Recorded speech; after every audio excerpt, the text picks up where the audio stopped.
Tomato blight can wipe a magnificent crop in days.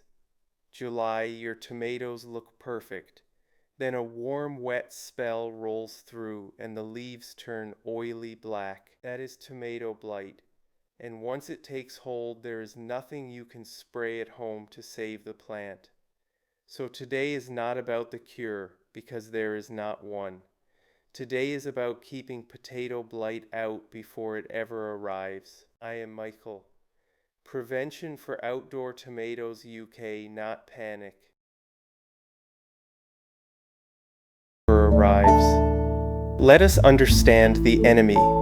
Late blight is a disease that goes after two crops in particular, and they are close cousins, tomatoes and potatoes. It is caused by a water mold, and the important word there is water. It loves warm and wet. Give it a spell of mild, muggy, rainy weather, the kind of British summer week that feels sticky and gray, and it wakes up. The spores travel on the wind in the rain, drifting from garden to garden, allotment to allotment, sometimes for miles. They land on a leaf, and if that leaf is wet, which after rain it will be, they only need a few warm, damp hours to break in. That is the whole grim cycle. Warm air, wet leaves, spores in the breeze. And Britain in July serves all three on a plate. It is not a sign you did something wrong. A perfectly cared for, healthy tomato can get blight simply because the weather turned and a spore blew in from 3 doors down, which is exactly why the game is prevention, not blame, and certainly not cure. I want to be straight with you about the no cure part, because it changes how you have to think. Once blight has properly taken hold of a plant, there is nothing you can buy in a garden center and spray on that will bring it back. The old copper-based sprays that gardeners used to reach for have largely gone from the amateur shelves, and even those were only ever about slowing it down before infection, never a cure after. So everything that genuinely works happens before the plant is sick. This is where I think like a bus driver in bad weather. You do not wait until the bus is already sliding on a wet bend to start being careful. By then it is far too late. All the safety is in what you did before, the walk-around check, easing your speed, reading the road ahead. Blight is exactly that. There is no clever recovery once you are skidding. The whole job is done in advance, in the choices you make in spring and the habits you keep through summer. If you make peace with that one idea, that this is a disease you defend against and never treat, everything else in this episode falls into place. Here is something that surprises a lot of people.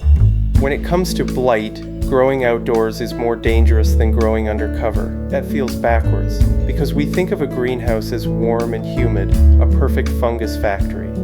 But remember what blight actually needs: wet leaves, and lots of them, wetted again and again by rain. Outdoors, every shower soaks your tomato leaves and lays out the welcome mat.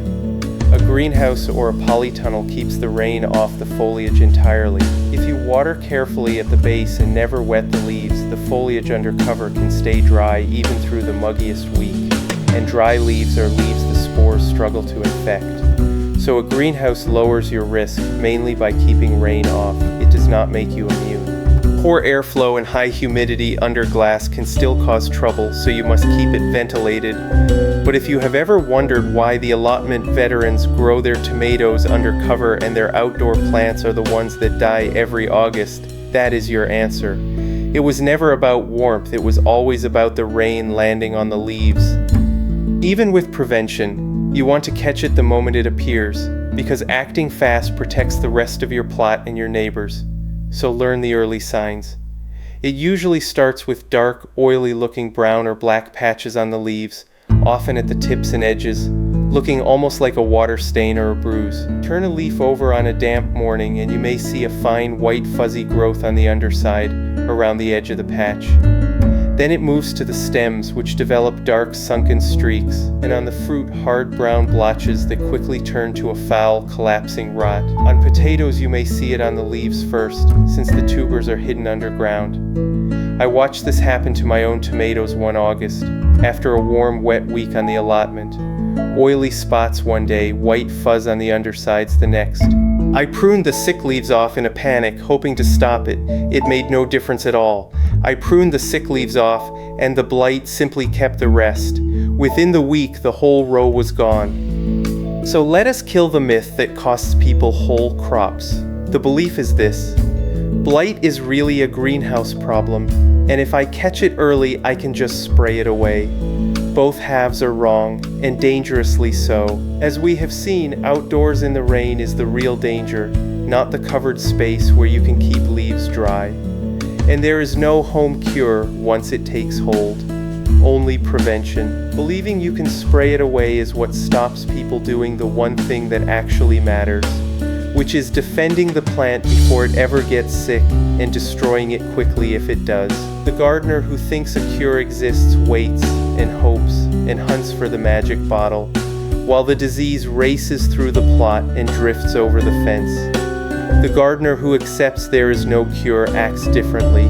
They choose tough varieties, they keep the leaves dry, and the moment they see those oily patches, they pull the plant and get rid of it. No hesitation. Accepting there is no cure is not defeatism. It is the mindset that actually saves your tomatoes.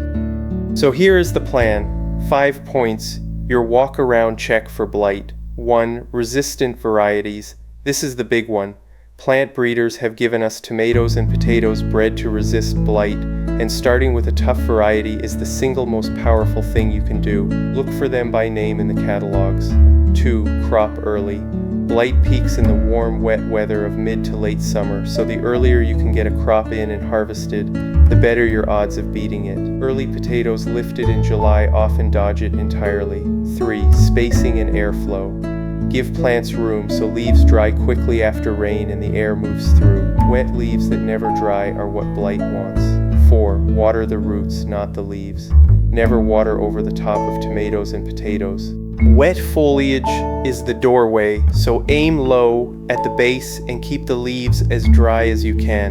5. Destroy sick plants fast and never compost them. Bag them up, bin them, or burn them. A compost heap rarely gets hot enough to kill blight, so composting a sick plant just saves the disease for next year. One extra tip on potatoes: if the leaves get it, cut off and remove all the top growth straight away.